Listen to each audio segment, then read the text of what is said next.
હસ્તમેળાપ વખતે વરરાજાનો હાથ જ્યારે દીકરીને સ્પર્શ કરે અડે ત્યારે એ દીકરી ધ્રુજી જાય, મર્યાદાથી કંપી જાય અને વિચારે કે અત્યાર સુધી મને મારા પપ્પા અને મારા ભાઈ સિવાય બીજા કોઈ પણ પરપુરુષે સ્પર્શ નથી કરી.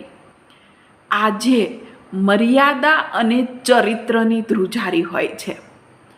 અત્યારના સમયમાં સમય બદલાયો, લોકોના વિચારો પણ બદલાયા. સ્કૂલ હોય, કોલેજ હોય કે પછી હોસ્ટેલમાં રહેતા હોય દીકરા દીકરીઓ, ગમે ત્યાં હાથમાં હાથ નાખીને ફરતા હોય અને જ્યારે એમને પૂછવામાં આવે તો શરમ વગર, બિંદાસ, ખોફ વગર જવાબ આપે તમને.